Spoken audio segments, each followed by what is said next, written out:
And when we talk about pleading, that Christ has a pleading ministry, what we mean is a legal pleading.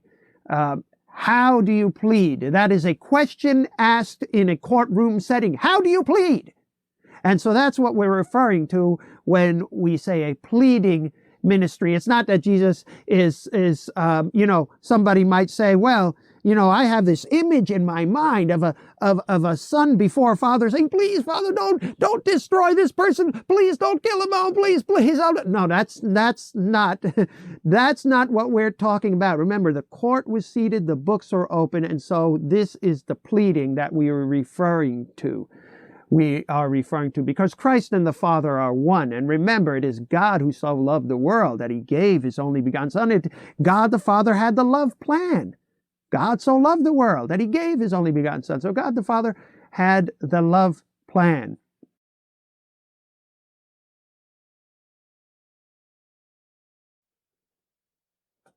This is the final installment on my series on additional information on belief number 24.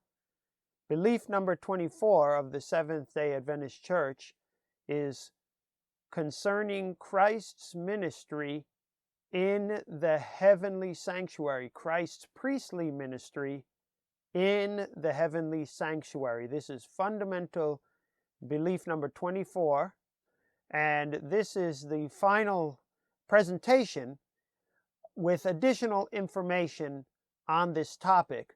But of course, there is much more to study on this topic.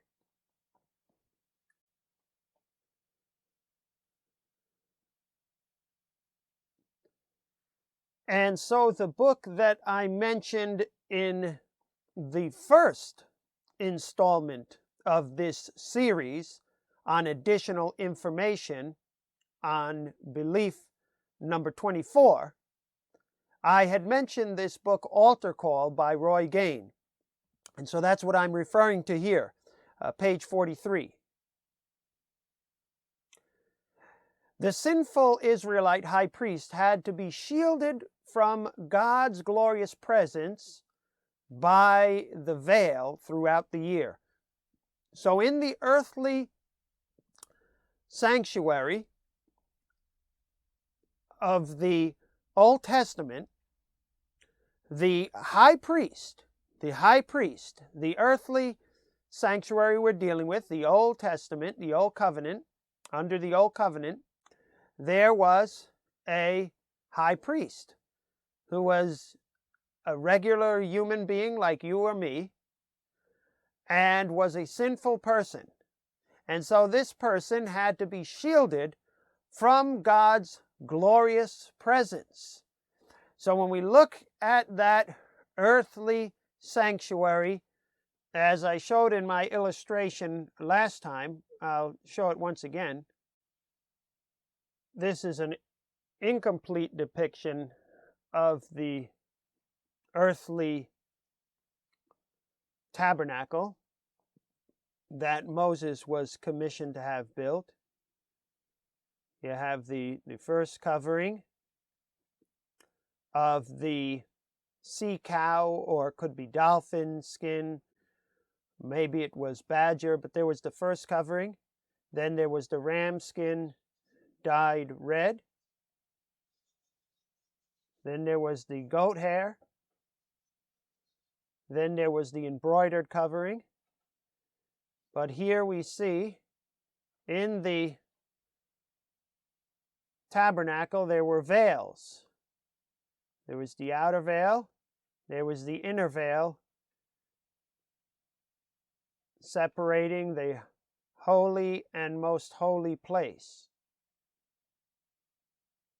So the most holy place was behind the inner veil.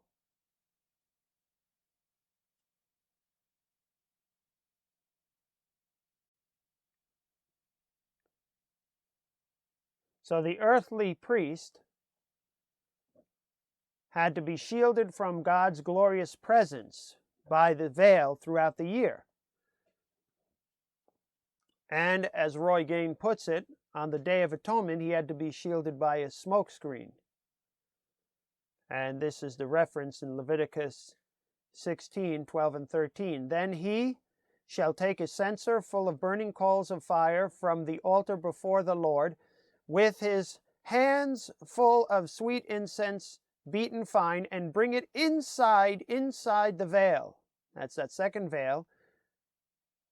And he shall put the incense on the fire before the Lord, that the cloud of incense may cover the mercy seat that is on the testimony, lest he die. But Christ doesn't need a shield. Christ ascends to God's right hand.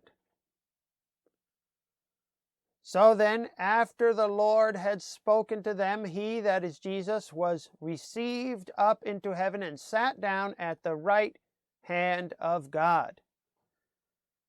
And so, of course, Jesus, our great high priest in the heavenly sanctuary,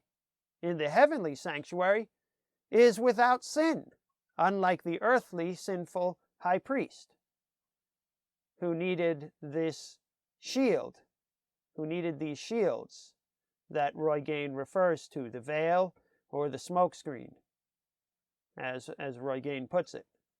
Dr. Roy Gain of Andrews University in his book Altar Call. Heavenly veil is not for shielding purpose. The heavenly veil in the heavenly sanctuary is not for shielding purpose. Why? Because Jesus, our great high priest, is not sinful and doesn't need to be shielded from the glory of the Father. He sat with him at his right hand, as we see. And so, in my previous presentation, I spoke a little bit more on this. My previous presentation, part 3 of this series on additional information on belief number 24, where I spoke about the topic of behind the veil.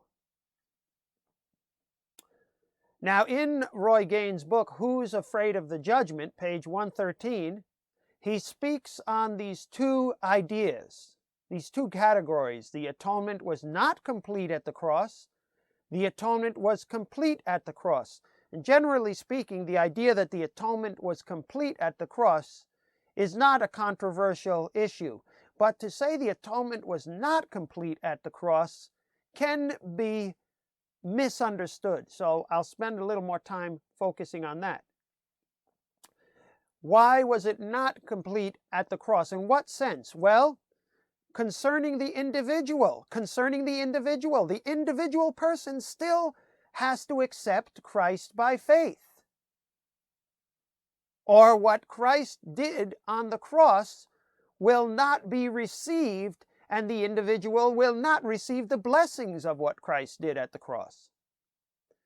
John 3:16-18 tells us, "For God so loved the world that he gave his only begotten Son, that whoever believes," see, the person has to believe, "whoever believes in him should not perish, but have everlasting life. For God did not send his Son into the world to condemn the world, but that the world through him might be saved. He who believes in him is not condemned, but he who does not believe is condemned already, because he has not believed in the name of the only begotten Son of God." So first, we have to consider whether or not a person believes. Yes, Jesus died on the cross. Yes, atonement was complete at the cross, in that Christ is the perfect atoning sacrifice. Christ's atoning sacrificial death made complete provision for all humanity. But what about whether or not what if the person denies Christ? What if the person rejects what Christ has done? What if the person rejects what Christ has done? Atonement is relational reconciliation. Atonement is relational reconciliation. And so Jesus did everything possible for us to have that relationship with God. But again, what if a person rejects it? Christ's atoning sacrificial death. So under the category of the atonement being complete at the cross, we have that Christ's atoning sacrificial death made complete provision for all humanity, and there is the reference here to Hebrews 9:28 and Romans 5:12 to 17. And so Christ did everything possible for us to have that reconciliation. And atonement is relational reconciliation. But the process of atonement continues as long as we are being reconciled to God. So there is the first thing that I spoke about, which is that a person must not reject, must not turn away, must not throw away what Christ has done. If a person rejects what Christ has done, what is the benefit in their life? But we also see under the category that atonement was not complete at the cross, that the process of atonement continues as long as we are being reconciled to God. Because, as we see here, atonement is relational reconciliation. Christians must be reconciled to God.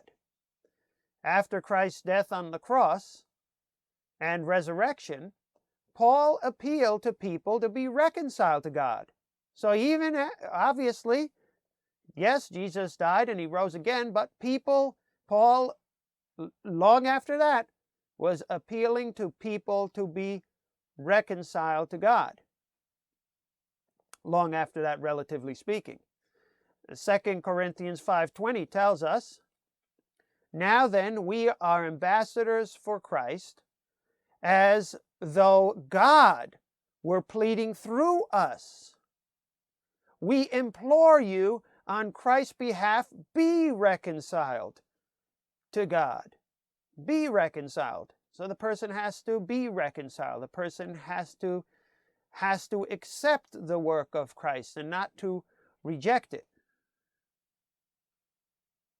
Christ's atoning sacrificial, okay, we have this very clear that atonement was complete at the cross, but the idea that atonement was not complete at the cross might not be so clear. So I'm going to spend a little more time looking at that. Christ's priestly mediation is a necessary work of atonement, and that is still going on. The sacrifice alone is not the only part of atonement, but the work of the priest is also a necessary aspect of atonement. We see here in Hebrews 9:11 to 12, "But Christ came as high priest of the good things to come, with the greater and more perfect tabernacle," that is the heavenly tabernacle, "not made with hands, that is not of this creation." So we're talking now about the high priestly ministry of Christ, which is a necessary part of atonement. "Not with the blood of goats and calves, but Christ offered his own blood. But with his own blood he entered the most holy place once for all, having obtained eternal redemption." So Christ enters the most holy place, and so he is our great high priest. The atonement was not complete at the cross. Christ's priestly mediation is a necessary work of atonement. Leviticus 4:31 makes it clear that the work of the priest. Let's see. "He shall remove all its fat," as fat is removed. So this is the work of the priest.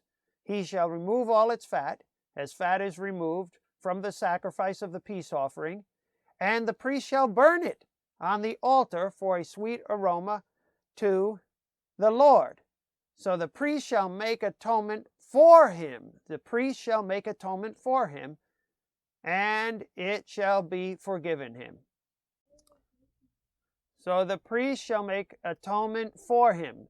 So the priest had a necessary work. The priestly mediation is necessary work of atonement as well.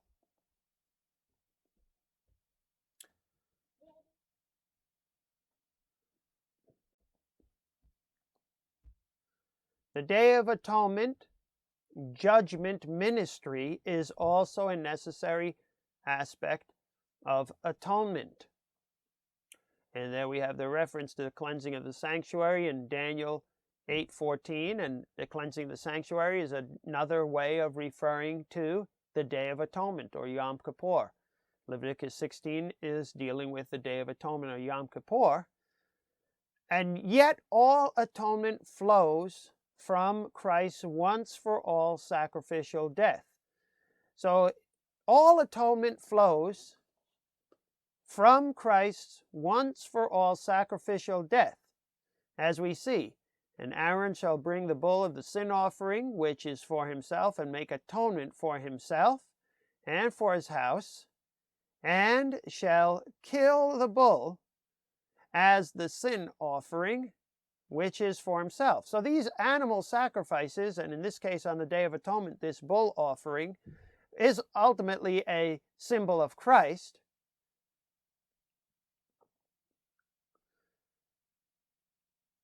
And Leviticus 16:15 tells us, then he shall kill the goat of the sin offering. Again, the goat represents Christ, which is for the people. Yes, many things represented Christ in the Old Testament. This bull represented the sacrifice of Christ. The goat represented the sacrifice of Christ. The lamb and the lamb burnt offering every evening and morning, because the fullness of Christ's sacrifice could not be fully represented by any one of these Old Testament sacrifices.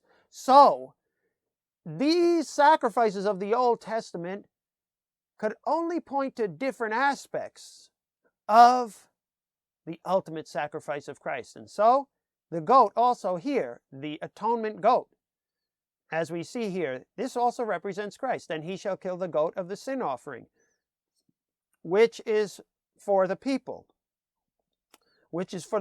and bring its blood inside the veil. Do with that blood as he did with the blood of the bull, and sprinkle it on the mercy seat and before the mercy seat. So all atonement flows from Christ's once for all sacrificial death. But we see that these different aspects of atonement reveal that, on the one hand, atonement was not complete at the cross, and yet on the other hand, atonement was complete at the cross. And so both things are true. But I needed to spend a little more time explaining the atonement not complete at the cross, because that may be difficult to understand.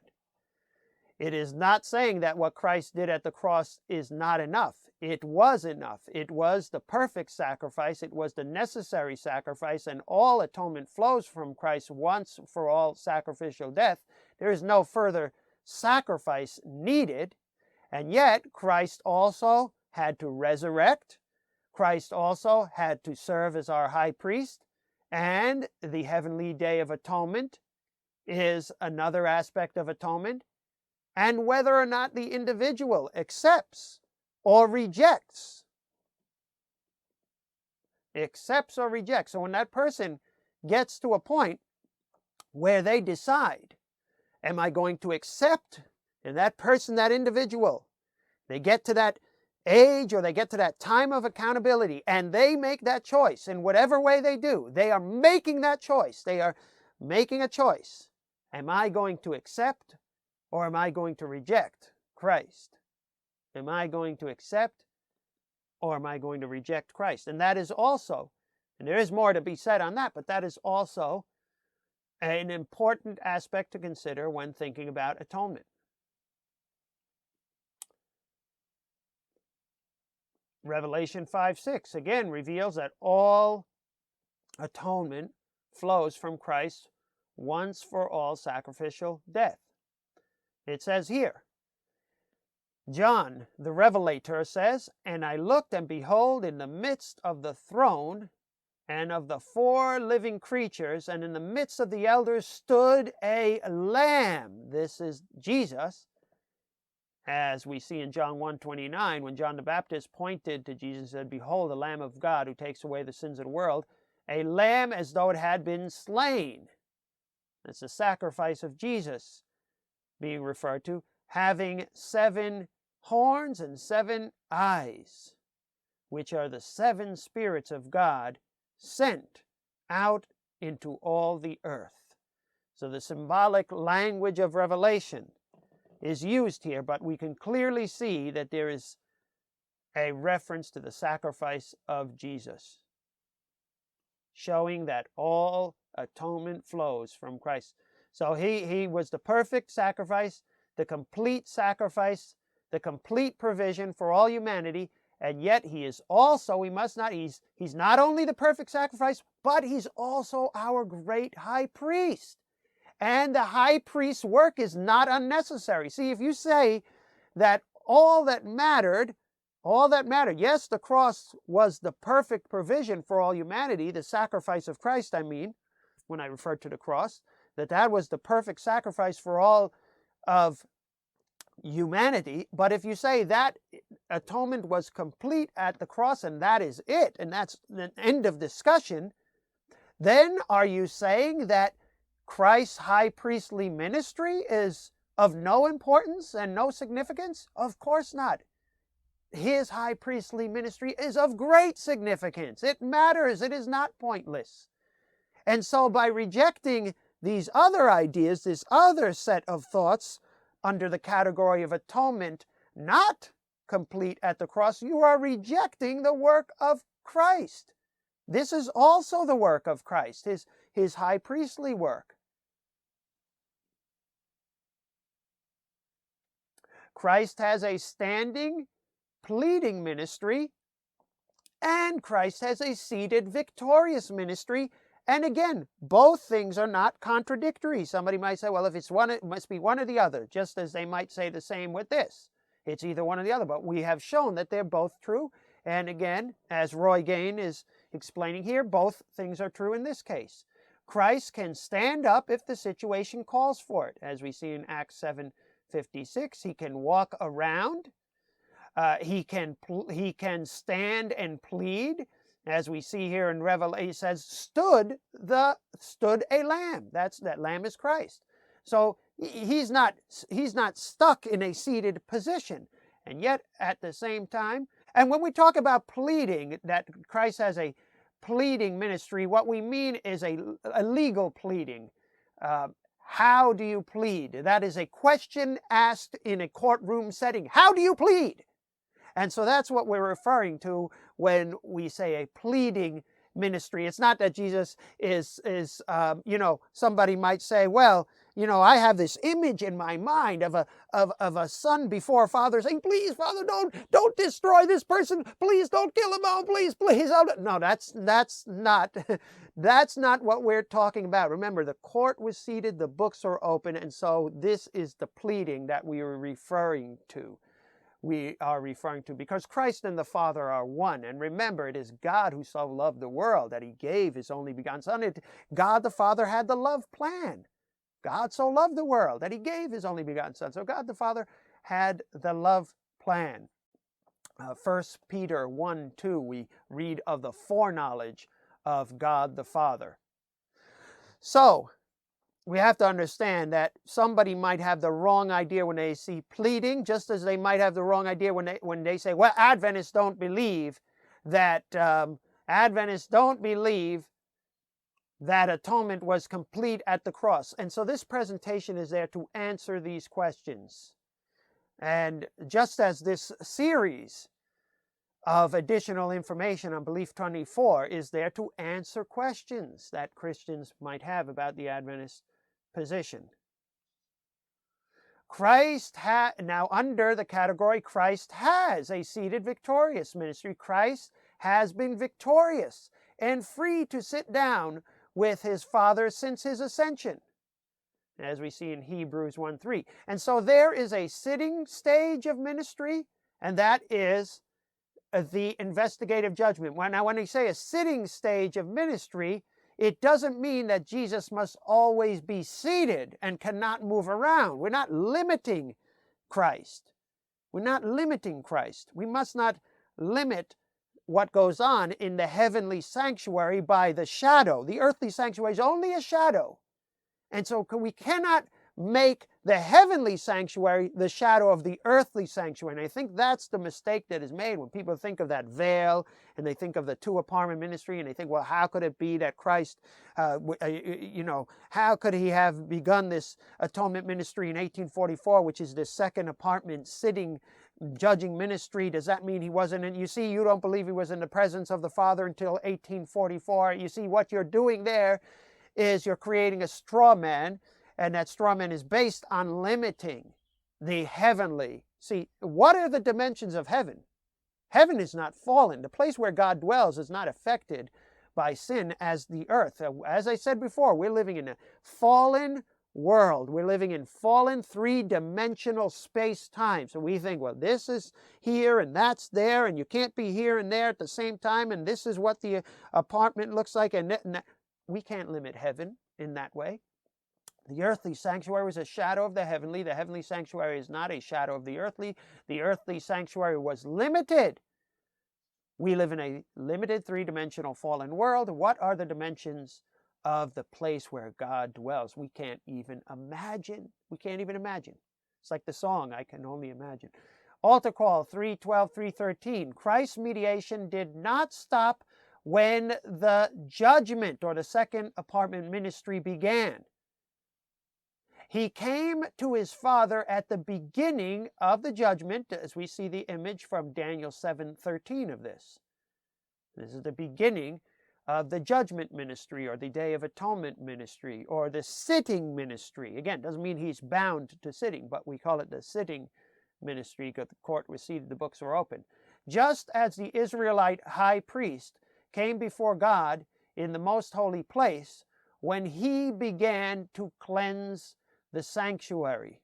Leviticus 16 is referred to the passages in there, which is dealing with the cleansing of the earthly sanctuary. Christ did not stop intercessory ministry. In other words, because Christ began now this judgment ministry, this Day of Atonement ministry, does it mean now that he is not working as our intercessor? Does that mean that probation has been closed, that people can't turn and accept Christ now? Since 1844, now people can't accept Christ anymore because he's began his judgment ministry, he's began his Yom Kippur ministry, he's began his investigative judgment ministry. Oh no, people cannot accept Christ anymore because his intercession has stopped. No, look what we see here according to altar call and these references. On the Day of Atonement, morning and evening, regular rituals of mediation, representing mediation by priests, were still performed as any other day. And there are some references there to look at, and I will look at this reference here. On the Day of Atonement, morning burnt offering supplemented by additional burnt offerings and a sin offering on behalf of the whole community. So even more mediation than usual, according to Numbers 29, 7 through 11. And here we read it. On the 10th day of this 7th month, that's the Day of Atonement, that's Yom Kippur, and that is the shadow representing Christ's ministry since 1844 in the heavenly sanctuary. On the day of this 7th month, you shall have a holy convocation. You shall afflict your souls. So this was a day of judgment. This is a day of looking inward and honestly assessing yourself before God. You shall not do any work. It was a Sabbath day. You shall present a burnt offering as the Lord. A burnt offering to the Lord as a sweet aroma. Okay, so the burnt offering is still being offered. 1 young bull, 1 ram, 7 lambs in the first year. Be sure they are without blemish. Their grain offerings shall be of fine flour mixed with oil, 3/10 of an ephah for the bull, 2/10 for the 1 ram, 1/10 for each of the 7 lambs, also 1 kid of the goats as a sin offering, besides the sin offering for atonement, the regular burnt offering, with its grain offering and their drink offering. So the daily, morning and evening, daily sacrifices, daily offerings were still being made. Okay, so I'm not going to take credit for this diagram. I didn't draw this or put this together, but this again, this lower portion here is the courtyard of the earthly sanctuary. Then you have the first room, the holy place. Then the most holy place behind the veil, where there was the Ark of the Covenant. And this is my drawing. You have the first apartment there.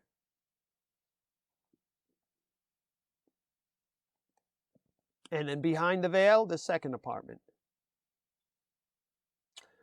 And on that Day of Atonement, in the second apartment, on the atonement cover, the lid of the ark, which had within it the Ten Commandments, underneath the lid of the ark, underneath the atonement cover, within the ark, within this golden box, were the Ten Commandments, Aaron's rod that budded, manna, the blood of the goat. The blood of the goat, the sin offering, the atonement goat, was placed, as I had mentioned, on the atonement cover, and those two angelic beings, those sculpted cherubim on the lid of the atonement cover, were looking downward, as I had spoken before, looking downward at the blood.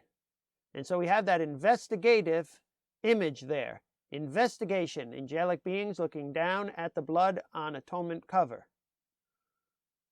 The blood represents the blood of Christ that covers those who accept. Now, the cleansing of the heavenly sanctuary. In the book of Daniel, chapter 7, we have these three sequences. Daniel 7, 8 to 14, Daniel 7, 20 to 22, Daniel 7, 25 to 27. And when we look at these three sections, these three portions of Daniel chapter 7, we read about the little horn, number 1. Number 2, we read about the books. We read about the court seated. We read about the judgment. We then read about the destruction of the horn. Destruction is referred to in sequence 1. Now, sequence 2, we don't have it specifically referred to, but what comes after the destruction, the kingdom, the final in the sequence. So when we look at these three parallel areas of Daniel,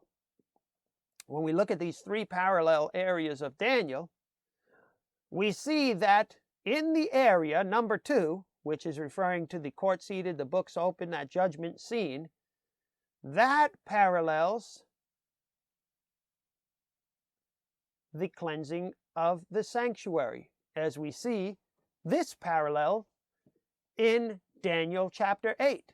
Daniel chapter 8, 9 to 14, and also 23 to 25 parallels those three areas in Daniel chapter 7. And in place of the court seated, the books open, we have the cleansing of the sanctuary. And so the investigative judgment, that court seated, the books open image, that parallels the cleansing of the sanctuary. Now, that cleansing of the sanctuary would happen after 2,300 evenings, mornings, or 2,300 days. And in this context, as I explained, days equal years. So after 2,300 years How do we know when that 2300 years began? Well, the 70-week prophecy was to help so Daniel chapter 8 reveals the 2300 day prophecy. But how do we know when it begins? Daniel chapter 9 gives us the 70-week prophecy, and it was there to help Daniel understand the vision of chapter 8. And it is with the 70-week prophecy that we learn of the beginning, 457 BC, the beginning of the 2300 day prophecy. And so it would begin 457 BC, because the 70-week prophecy, again, I have went in this in the past in more detail, also in my presentation on spiritual Israel and the New Earth. That was another area where I went on this. But I have gone over this within this series. Within this series, I have gone over this series concerning belief number 24. So I have, again, the short version discussing belief number 24, the long version, and then the series on additional information on belief number 24. So you should, if you have looked at all of what I presented so far, specifically on belief number 24, you should understand this prophecy and how it points to 1844 by now. So I'm not going to repeat all that again. Now, the Seventh-day Adventist Bible commentary concerning Daniel chapter 7 and verse 10, which tells us the court was seated and the books were open, it says here that we should compare this with Revelation 20 and verse 12. The following classification appears in The Great Controversy by Ellen White, which is another book that I had referred to in this series. Page 480 and 481. When we read of these books, Ellen White speaks of the Book of Life, wherein are recorded the names of all those who have accepted the service of God.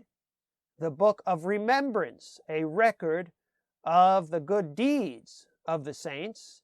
And number 3, a record of the sins of men. In the record of a vision of the executive phase of judgment, at the end of the 1,000 years, the following classification appears. 1, the Book of Life, containing a record of the good deeds of the saints. 2, the Book of Death, containing a record of the evil deeds of the unrepentant. And 3, the statute book, the Bible, according to standard men are judged. And that is a reference from Early Writings, page 52. So the Seventh-day Adventist Bible commentary is speaking of this reference in The Great Controversy, 480 and 481, and also this reference in Early Writings, page 52. Next time I plan to present a series on time prophecy in the Bible. But for now, that concludes my series on additional information on belief number 24. God bless.